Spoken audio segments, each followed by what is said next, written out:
Hello everyone, সবাইকে BSL একাডেমির পক্ষ থেকে স্বাগতম। Education for all, education for free, এই মোটো নিয়ে আমাদের বিএসএল একাডেমির যাত্রা শুরু করেছিল এবং আজকে আমি তোমাদের সাথে আছি অনিরুদ্ধ মজুমদার, বর্তমানে বুয়েট ট্রিপলি 21 ব্যাচ। তো আজকে আমাদের বিষয় হলো রসায়ন দ্বিতীয় পত্রের একটি অতি গুরুত্বপূর্ণ চ্যাপ্টার, সেটা হচ্ছে তড়িৎ রসায়ন বা ইলেকট্রোকেমিস্ট্রি। তো চলো আমরা এই টপিক্সটা নিয়ে প্রথম দিকেই আগানো শুরু করি। তো আমাদের তড়িৎ রসায়ন নিয়ে যখনই কথা বলতে যাব তখনই আমাদের প্রথম যে বিষয়টা ভেসে উঠবে সেটা হচ্ছে তড়িৎ বিশ্লেষণ। চলো তড়িৎ বিশ্লেষণ নিয়ে আমরা কিছু একটা কথা বলে আসি। দেখো এখানে বলা আছে তড়িৎ বিশ্লেষণের মধ্য দিয়ে যদি তড়িৎ চলাচলকালে আয়নদ্বয়ের জারণ বিজারণ ঘটে। তো লেটস আমরা এই জিনিসটা একটু চিত্রের মাধ্যমে ব্রিফ করার ট্রাই করি। চলো, সাপোজ আমরা একটা বিকার নিলাম, লাইক একটা বিকার। এই বিকারের মধ্যে আমরা একটা দ্রবণ নিছি, সাপোজ কোনো একটা লবণের সাপোজ দ্রবণ নিছি। সাপোজ আমরা এই বিকারের মধ্যে আমরা একটা লবণের দ্রবণ নিছি, সেই দ্রবণটা হচ্ছে পি কিউ লবণের দ্রবণ। That's mean P and Q লবণের দ্রবণ। তার মানে এই লবণের দ্রবণে আয়ন আছে আমাদের পি প্লাস আয়ন অ্যান্ড কিউ মাইনাস আয়ন সাপোজ। তো এখন আমি এই লবণের মধ্যে কি করলাম, আমি এই লবণের মধ্যে দুইটা তড়িৎদ্বারকে ঢুকাই দিব। যেহেতু তড়িৎ বিশ্লেষণ নিয়ে কথা হচ্ছে, তার মানে আমাদের অবশ্যই এখানে দুটো তড়িৎদ্বার আসবে। তো আমরা একটা তড়িৎদ্বার আঁকলাম, এখানে একটা তড়িৎদ্বার অ্যান্ড এখানে একটা তড়িৎদ্বার। তো এই দুইটা তড়িৎদ্বারকে এখন আমরা কানেকশন দিব, যেহেতু আমাদের তড়িৎ বিশ্লেষণকালে বলা হয়েছিল যে সেখানে অবশ্যই তড়িৎ প্রবাহিত হতে হবে। তো এই দুটো তড়িৎদ্বারকে যখন আমরা একটা ব্যাটারির সাহায্যে কানেকশন দিয়ে দিলাম, suppose positive and this is negative, এটা পজিটিভ, এটা হচ্ছে গিয়ে কি নেগেটিভ। এখন যেহেতু এটা ব্যাটারির পজিটিভ সাইডে আছে, তার মানে এই দ্বন্দ্বটা অবশ্যই পজিটিভ ধনাত্মক বিভবে আহিত। এটা যেহেতু নেগেটিভ, তার মানে এটা অবশ্যই নেগেটিভ, অর্থাৎ নেগেটিভ বিভবে আহিত।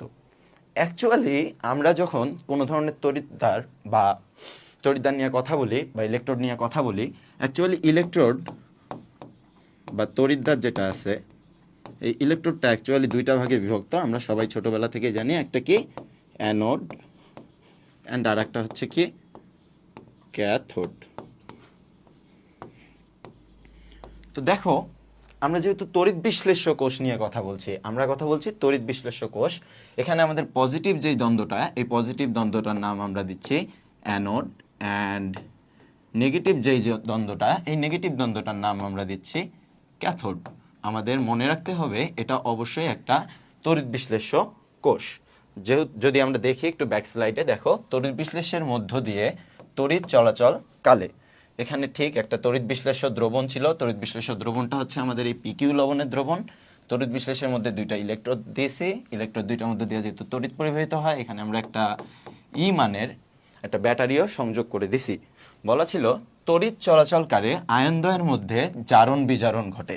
তো লেটস সি যে এখানে কিভাবে অক্সিডেশন এবং রিডাকশনটা ফর্ম করতেছে। আমাদের এখানে আয়ন ছিল দুইটা, P plus and Q minus. Q যেহেতু নেগেটিভ আয়ন, বলতো কিউ আয়নটা এই দুইটা ইলেকট্রোডের মধ্যে, এখানে তো দুইটা আয়ন আছে, একটা P plus and Q minus. Q যেহেতু নেগেটিভ আয়ন, আমরা খুব সহজেই বুঝতে পারবো কিউ আয়নটা অবশ্যই পজিটিভ ইলেকট্রোড দ্বারা আকর্ষিত হবে। সাপোজ কিউ আয়নটা পজিটিভ ইলেকট্রোডের দিকে দৌড়াইলো, কি হবে এখন? আমরা তাহলে একটু অ্যানোড রিয়াকশনটার দিকে যাই। লেটস সি, আমরা আমাদের অ্যানোড রিয়াকশনটা একটু লিখব। আমাদের অ্যানোড রিয়াকশনটা হবে, যেহেতু পি একটা নেগেটিভ আয়ন, দ্যাটস মিন সে ইলেকট্রন দান করতে পারতেছে। কিউ কিউ মাইনাস একটা নেগেটিভ আয়ন, দ্যাটস মিন সে ইলেকট্রন দান করতে পারতেছে। এই কিউ মাইনাস যখন পজিটিভ অর্থাৎ অ্যানোডের দিকে যাবে, তখন কি করবে? এই কিউ মাইনাস একটা ইলেকট্রন দান করে সে কিউ ধাতুতে পরিণত হবে। ডান।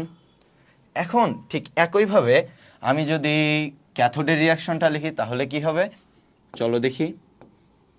ক্যাথোড ক্যাথোড মিন্স যেটা হচ্ছে আমাদের নেগেটিভ তড়িৎদ্বার। যেহেতু তড়িৎদ্বারটা নেগেটিভ, তার মানে এর মধ্যে তড়িৎ বিশ্লেষের কোয়েন আয়নটা দৌড়াবে অবশ্যই P plus ion, cause P plus এখানে পজিটিভ। এই পি প্লাস আয়ন যখন নেগেটিভের দিকে দৌড়াবে, এই পি প্লাস কি করবে? এখানে যে সে কিউ মাইনাস ইলেকট্রনটা দিল এবং এখানে যে একটা ব্যাটারি একটা সেল যুক্ত করা আছে, এই ইলেকট্রনটা পি প্লাস এই তড়িৎদ্বার থেকে সংগ্রহ করবে, অর্থাৎ কি করবে, গ্রহণ করবে। গ্রহণ করে সে পি ধাতুতে পরিণত হবে। এখন তোমরা আমাকে বলো, এখানে ইলেকট্রন ত্যাগ করছে এবং এখানে ইলেকট্রন গ্রহণ করছে। এক জায়গায় ইলেকট্রন ত্যাগ, আরেক জায়গায় ইলেকট্রন গ্রহণ। তার মানে এই পুরা ঘটনাটাতে অ্যাকচুয়ালি ঘটছে কি, অক্সিডেশন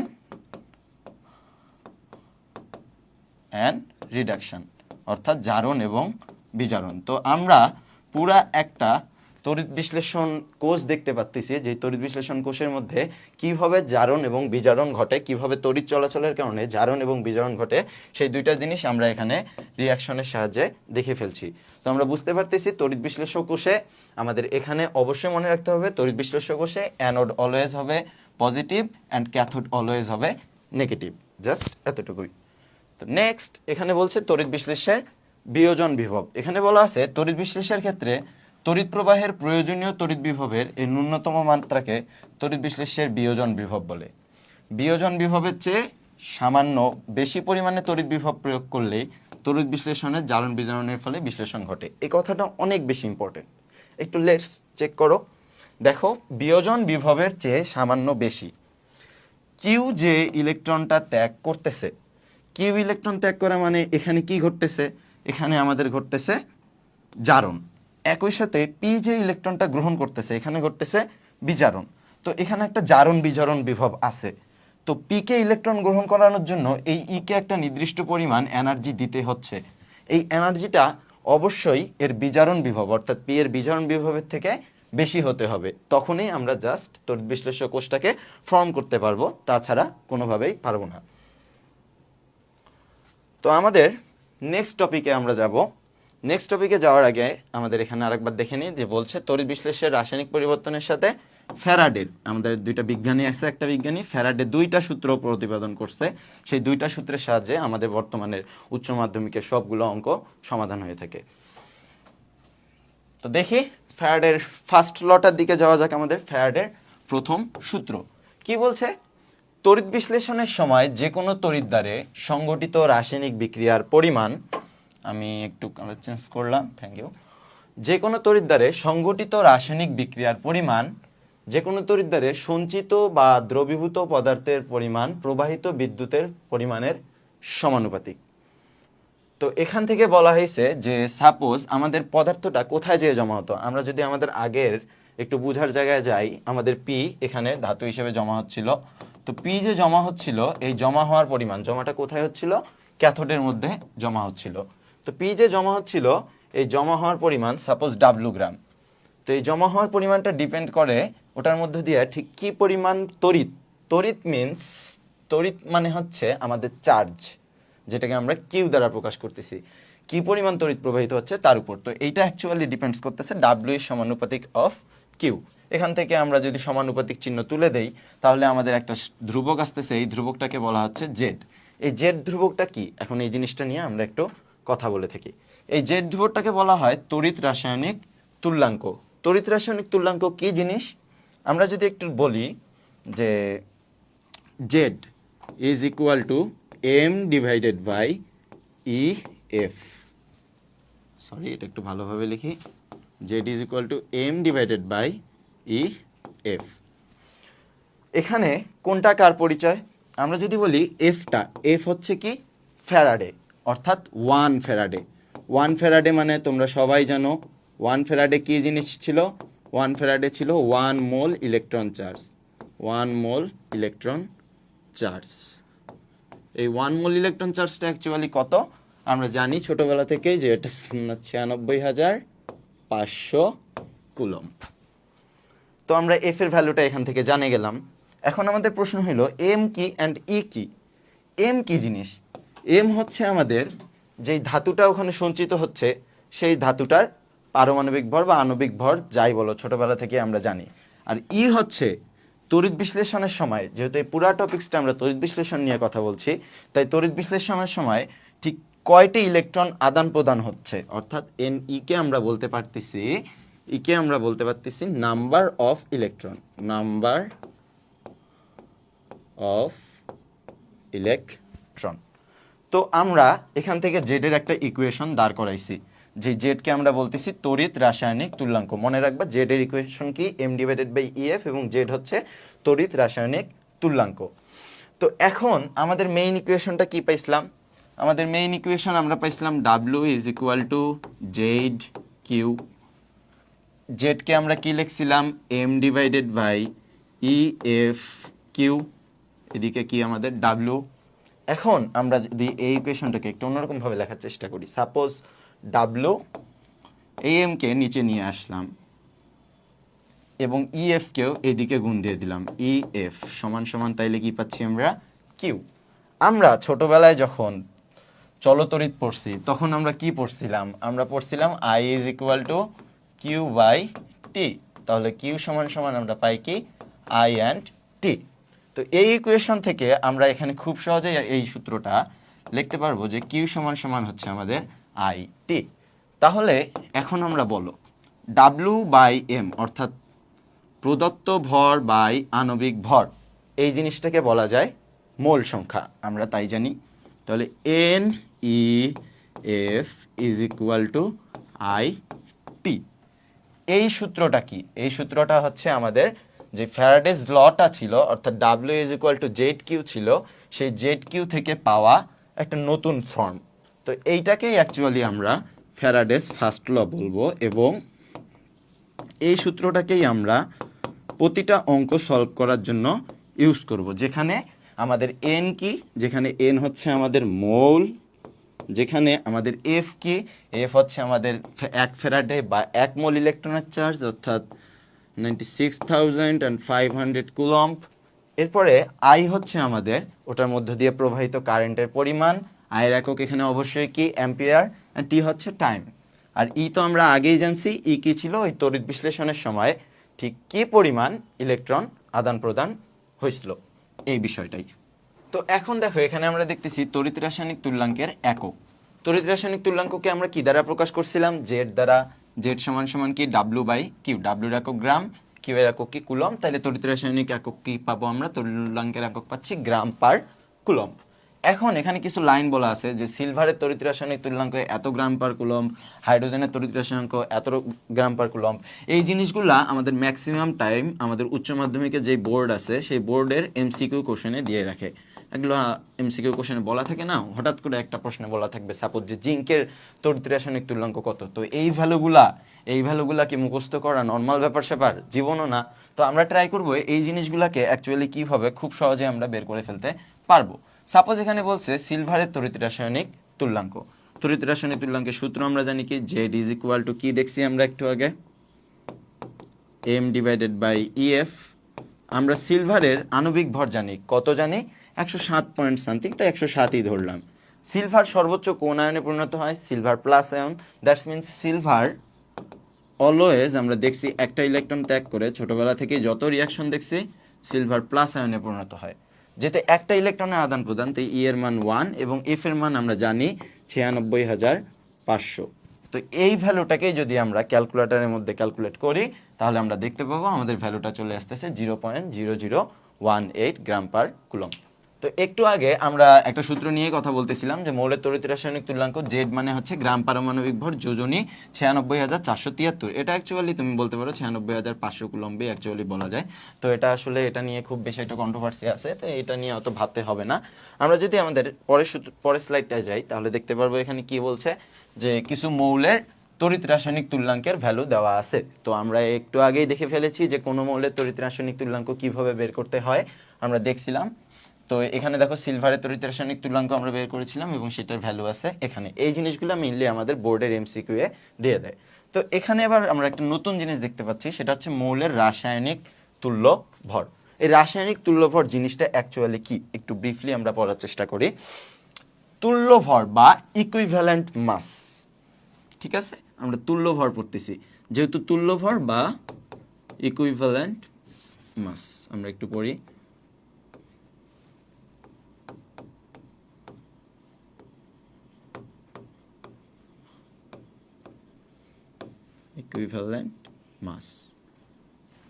ইকুইভ্যালেন্ট মাস জিনিসটাকে আমরা কি দ্বারা প্রকাশ করতেছি, ইকুইভ্যালেন্ট মাস জিনিসটাকে আমরা প্রকাশ করতেছি ই দ্বারা। এই ই অ্যাকচুয়ালি কি, ই এর সমীকরণটা হলো M divided by E. M কি জিনিস ছিল, যেটা আমরা জানি যে এম সচরাচর হচ্ছে সেটার অ্যাটমিক মাসটা, অর্থাৎ তার আণবিক ভরটা আমরা এখানে লিখলাম অ্যাটমিক মাস বা তার আণবিক ভর। আর ই কি জিনিস, ই জিনিসটা হচ্ছে তুল্য সংখ্যা বা ইকুইভ্যালেন্ট নাম্বার। আমরা লিখতেছি ই হচ্ছে আমাদের ইকুইভ্যালেন্ট নাম্বার। এই ইকুইভ্যালেন্ট নাম্বার জিনিসটা অ্যাকচুয়ালি কোন কোন মৌলের ক্ষেত্রে কীরকম হয়ে থাকে এই জিনিসটা নিয়ে আমরা একটু এখন কথা বলবো। সাপোজ আমরা এই ইকুইভ্যালেন্ট নাম্বার নিয়ে কথা বলতেছি, আমাদের সাপোজ যে কোনো একটা অ্যাসিড টাইপের বস্তু, অ্যাসিডের ক্ষেত্রে আমাদের ইকুইভ্যালেন্ট নাম্বার কত হবে? অ্যাসিডের ক্ষেত্রে আমাদের ইকুইভ্যালেন্ট নাম্বারটা হবে, এটা কালারটা বোঝা যাচ্ছে না, ব্ল্যাক। অ্যাসিডের ক্ষেত্রে আমাদের ইকুইভ্যালেন্ট নাম্বার হবে যে অ্যাসিড যতটা এইচ প্লাস আয়ন দিবে, অ্যাসিড যতটি এইচ প্লাস আয়ন দিবে, অ্যাসিড কি করে? এইচ প্লাস আয়ন দান করে, অর্থাৎ এইচ প্লাস আয়ন ডোনেট করবে। আমরা যদি বেইজের ক্ষেত্রে বলি, অর্থাৎ আমাদের কোনো একটা ক্ষারক নিয়ে কথা হচ্ছে, ক্ষারকের ক্ষেত্রে কি হবে? ক্ষারক সচরাচর কোন আয়ন দেয়? ওএইচ মাইনাস আয়ন। তাহলে ঠিক একইভাবে যতটা সে ওএইচ মাইনাস অ্যাকচুয়ালি দিতে পারতেছে, ওএইচ মাইনাস দিবে যতটা। তাহলে সাপোজ আমি যদি তোমাদেরকে বলি সোডিয়াম হাইড্রোক্সাইডের ক্ষেত্রে তোমাদের তুল্য সংখ্যাটা কত হবে? সোডিয়াম হাইড্রোক্সাইড একটা মাত্র ওএইচ দিবে, তার মানে সোডিয়াম হাইড্রোক্সাইডের ক্ষেত্রে তুল্য সংখ্যা 1। আমি যদি সাপোজ বলি ক্যালসিয়াম হাইড্রোক্সাইড কয়টা আমাদের ওএইচ দিতে পারবে? 2টা, অবশ্যই তার তুল্য সংখ্যা হইল কত? 2। এখন আমি তোমাদেরকে বলতেছি সাপোজ সালফিউরিক অ্যাসিড H2SO4 বিখ্যাত অ্যাসিড, তাই না? সালফিউরিক অ্যাসিড কয়টা প্রোটন দান করতে পারে? 2টা অ্যাসিড, 2টা প্রোটন। তাই আমরা বলতে পারি সালফিউরিক অ্যাসিডের ক্ষেত্রে তুল্য সংখ্যা হলো 2। তো আমরা তো অ্যাসিড বেসগুলোর ক্ষেত্রে অ্যাকচুয়ালি যেইভাবে তুল্য সংখ্যা ফর্ম করতেছে সেই জিনিসগুলো আমরা এখানে দেখে ফেলছি। কিন্তু এখন আমাদেরকে বলা হলো যে ইকুইভ্যালেন্ট নাম্বার তো আমরা অ্যাসিড বেস জানি ভাইয়া, আমরা তো তাহলে যে কোনো ধরনের সল্ট বা অন্য কোনো ধাতুর ক্ষেত্রে ইকুইভ্যালেন্ট নাম্বারটা অ্যাকচুয়ালি কীভাবে ক্যালকুলেট করব। যেমন আমরা সাপোজ বললাম যে কোনো একটা লবণ বা সল্টের জন্য, এবার আমরা দেখতেছি সল্টের জন্য, সল্টের ইকুইভ্যালেন্ট নাম্বার বের করার সূত্র হলো এর কেন্দ্রীয় পরমাণুর জারণ সংখ্যা, অর্থাৎ oxidation number of is central atom. আমরা একটু দেখি কেন্দ্রীয় পরমাণুর জারণ সংখ্যা, এখানে লিখে রাখি তাহলে তোমাদের নোট তুলতে সুবিধা হবে। কেন্দ্রীয় পরমাণুর জারণ সংখ্যা,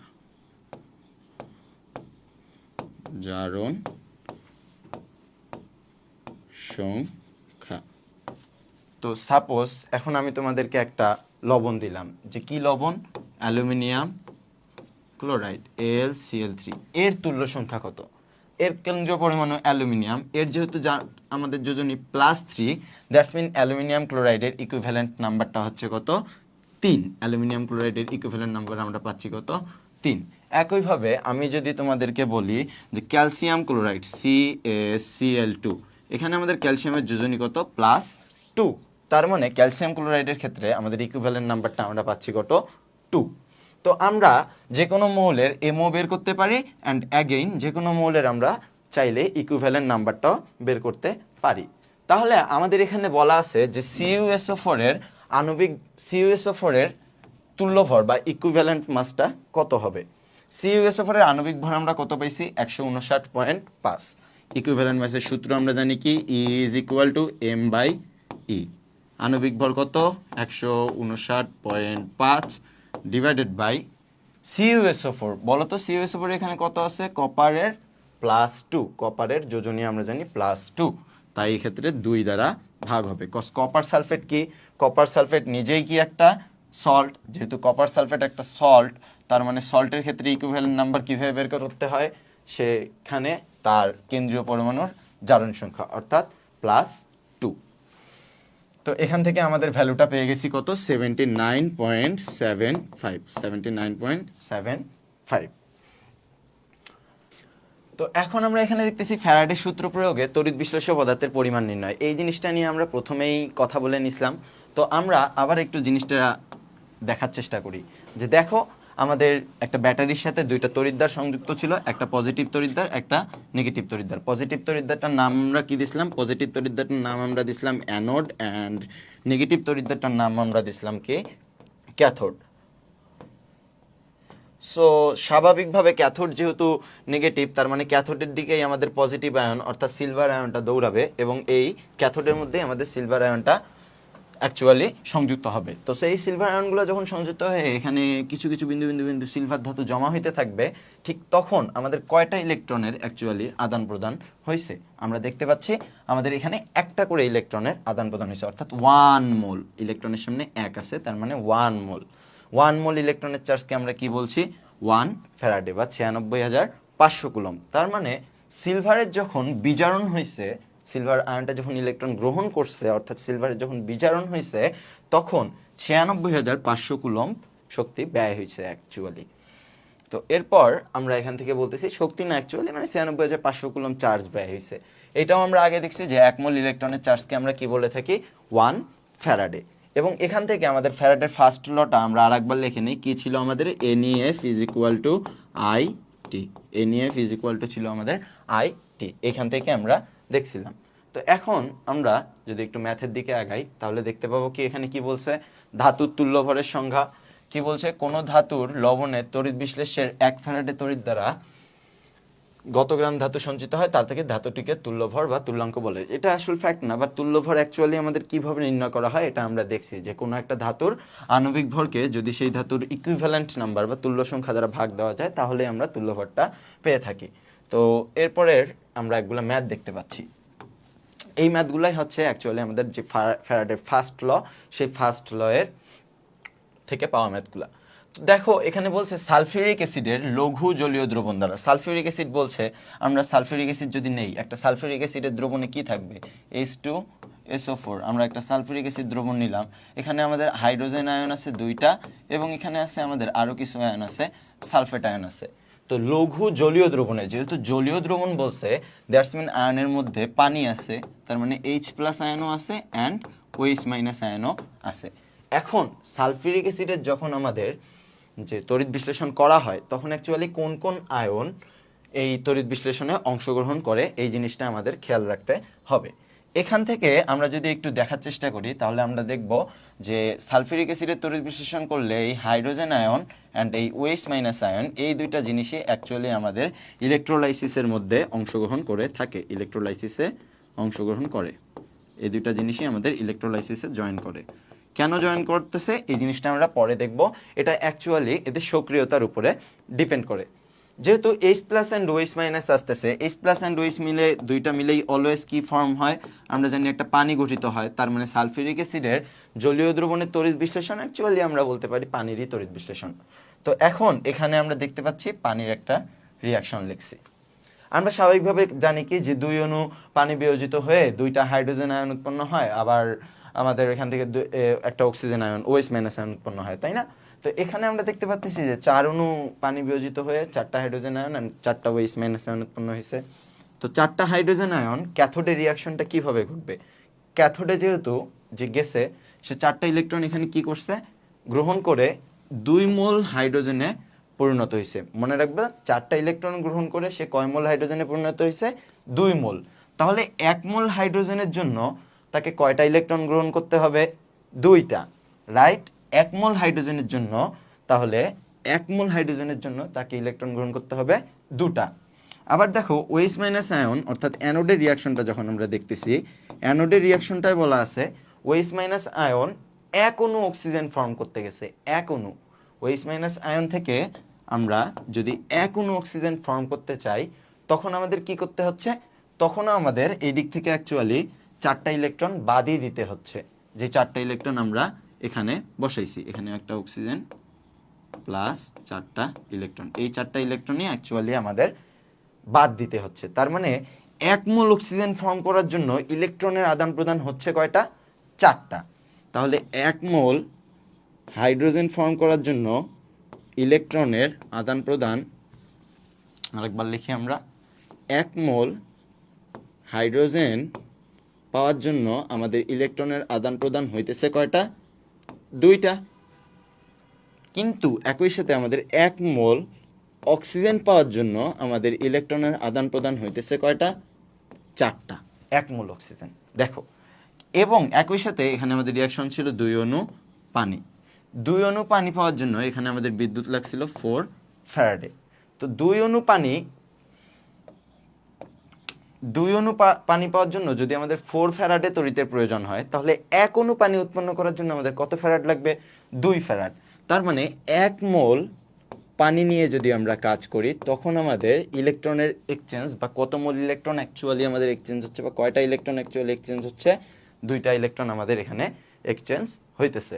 এই ইলেকট্রন এক্সচেঞ্জের ভ্যালুগুলাই কিন্তু আমাদের ই এর ভ্যালু। আমরা ফ্যারাডের লতে যে পড়ছিলাম NEF is equal two IT, এই ই হচ্ছে সেই যে কয়টা সালফিউরিক অ্যাসিডের তড়িৎ বিশ্লেষণ করলে কার ক্ষেত্রে কয়টা ইলেকট্রন অ্যাকচুয়ালি আদান প্রদান হচ্ছে, সেই জিনিসটা আমরা এখান থেকে পেয়ে যাচ্ছি।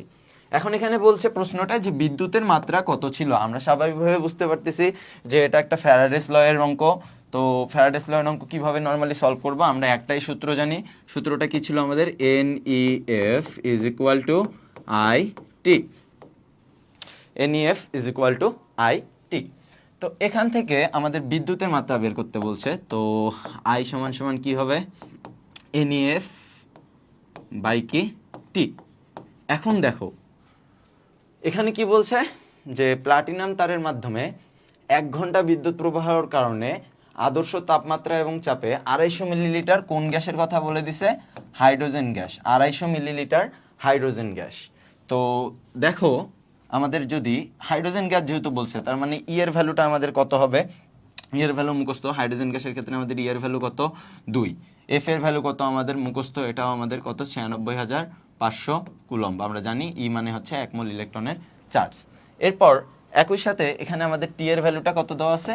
টি এর ভ্যালু দেওয়া আছে আমাদের 1 আওয়ার, বা 1 আওয়ার মানে কত সেকেন্ড?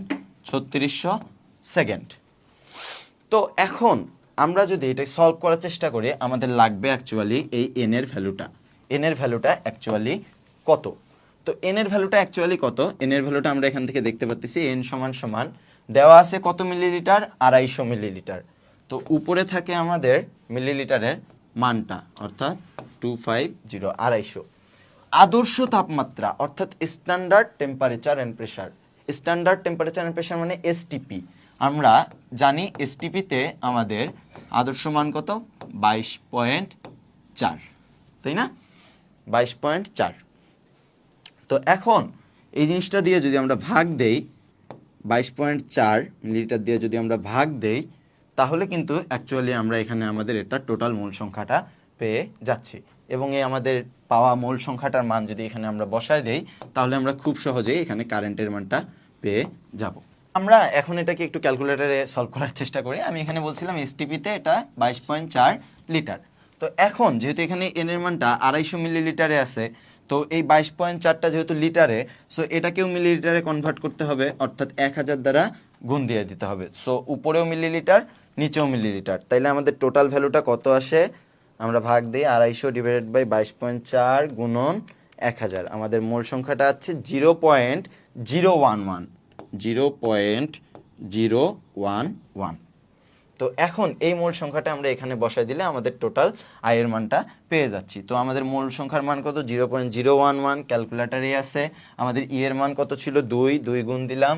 আমাদের এফ এর মান কত ছিল? 96,500। 96,500 গুণ দিলাম, ডিভাইডেড বাই আমাদের টি ছিল 1 আওয়ার, অর্থাৎ 3600 সেকেন্ড। আমরা আমাদের 3600 সেকেন্ডটা দ্বারা ভাগ দিলাম। তাহলে আমাদের টোটাল আয়ের ভ্যালুটা আসতেছে 0.59 অ্যাম্পিয়ার।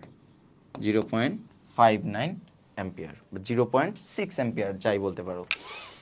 তো দেখো এখানে এখন আমাদের ঠিক আগের ম্যাথটার মতো একটা সেম ম্যাথ। কি বলছে? লঘু H2SO4 মিশ্রিত পানিতে, এখানে জলীয় দ্রবণ বলা ছিল, পানিতে বলেই দেওয়া আছে। তার মানে আমরা এখানে খুব সহজে বুঝতে পারতেছি এখানে অ্যাকচুয়ালি কার তড়িৎ বিশ্লেষণ হবে। এখানে অ্যাকচুয়ালি যে যার ইলেকট্রোলাইসিস হবে সেটা হচ্ছে আমাদের পানির ইলেকট্রোলাইসিস হবে। বাট পানির ইলেকট্রোলাইসিসের রিয়াকশন আমরা আগের অঙ্কে দেখে ফেলেছি। এখন আমাদের বলছে এসটিপিতে কত আয়তনের হাইড্রোজেন গ্যাস এবং অক্সিজেন গ্যাস উৎপন্ন হবে। আমরা সূত্র তো একটাই জানি, আমাদের সূত্র কি? NEF ইজ ইকুয়াল কি? IT। এবার যেহেতু আমাদের কত আয়তনের চাইছে, তার মানে আমাদেরকে বের করতে হবে অ্যাকচুয়ালি মোল সংখ্যার মানটা। মোল সংখ্যার মান বের করতে পারলেই আমরা আয়তন, ভর সব কিছু এখানে বের করতে পারবো। তো আমরা প্রথমে হাইড্রোজেন গ্যাসের জন্য জিনিসটাকে ইউজ করার চেষ্টা করি। হাইড্রোজেন গ্যাসের জন্য যখন ইউজ করার চেষ্টা করব, আমাদের এন এর মানকে এন অফ হাইড্রোজেন গুণন এন এর মানকে এন অফ হাইড্রোজেন দিলাম। হাইড্রোজেনের ক্ষেত্রে আমরা আমাদের আগের যদি রিয়াকশনটা একটু ফিরে যাই, হাইড্রোজেনের ক্ষেত্রে 1 মোল হাইড্রোজেনের জন্য আমাদের ইলেকট্রন কয়টা দেখছিলাম? 2টা। তাই হাইড্রোজেনের জন্য আমাদের ই এর ভ্যালু অ্যাকচুয়ালি কত হবে? 2 ইন্টু কত? 96,500 ইজ ইকুয়াল কত? আমাদের আইটি এর ভ্যালু কত ছিল? 3 অ্যাম্পিয়ার। এখানে দেখতেছি আমাদের টাইম ছিল 2 আওয়ার্স, তার মানে 2 ইন্টু কত? সেকেন্ডে যেহেতু পরিণত করে নিব, তাই 3600 সেকেন্ড। তো এখান থেকে আমরা খুব সহজেই এন অফ হাইড্রোজেনটা পাওয়া যাচ্ছি। আমরা যদি ক্যালকুলেশন করি কত হবে? 3 দুগুণ 6, 6 গুণন 3600 ডিভাইডেড বাই 2 গুণন 96,500, আমাদের ভ্যালুটা আসতেছে 0.11 মোল। কিন্তু এখানে আমাদের চাইছে এসটিপিতে কত আয়তনের। তাহলে আমরা মোলটাকে কি লিখতে পারবো? কত আয়তনের, তার মানে V of hydrogen divided by, যেহেতু এসটিপি বলছে তাহলে আমাদের এখানে লিখতে হবে কত? 22.4 লিটারে লিখলে আমাদের ভি অফ হাইড্রোজেনের ভ্যালুটা লিটারে আসবে। আমরা যদি এটাকে মিলিলিটারে লিখি, ভি অফ হাইড্রোজেনের ভ্যালু মিলিলিটারে আসবে, অর্থাৎ 0.11। তাহলে এখান থেকে আমরা কি পাচ্ছি? আমাদের ভি অফ হাইড্রোজেনের ভ্যালুটা পেয়ে যাচ্ছি। ভি অফ হাইড্রোজেনের ভ্যালু অ্যাকচুয়ালি আমাদের এখান থেকে কত আসতেছে? 0.11 গুণন 22.4 দিলে 2.5 লিটার, 2.5 লিটার। এখন ঠিক একইভাবে তোমাদের এখানে অক্সিজেন গ্যাস বলতে হয়েছে। তো অক্সিজেন গ্যাসের জন্য তোমরা কি করবা? কিছুই না, জাস্ট আমাদের এই ই এর ভ্যালুটা অক্সিজেন গ্যাসের জন্য হবে আমাদের কত? 4। কজ আমরা আগের রিয়াকশনে দেখছি যে আমরা পানির তড়িৎ বিশ্লেষণ থেকে যখন আমরা একটা পানির তড়িৎ বিশ্লেষণ করি, তখন 1 মোল অক্সিজেন উৎপন্ন করার জন্য আমাদের ইলেকট্রন আদান প্রদান করতে হয়েছিল 4টা। তাই আমাদের অক্সিজেন অর্থাৎ অক্সিজেন যখন উৎপন্ন হবে তখন আমাদের আদান প্রদানকৃত ইলেকট্রনের সংখ্যা হবে 4। আর এটা অ্যাপ্লিকেবল কিসের জন্য? যখন আমরা লঘু সালফিউরিক অ্যাসিডের তড়িৎ বিশ্লেষণের ম্যাথ করব, ঠিক সেই সময়টায়।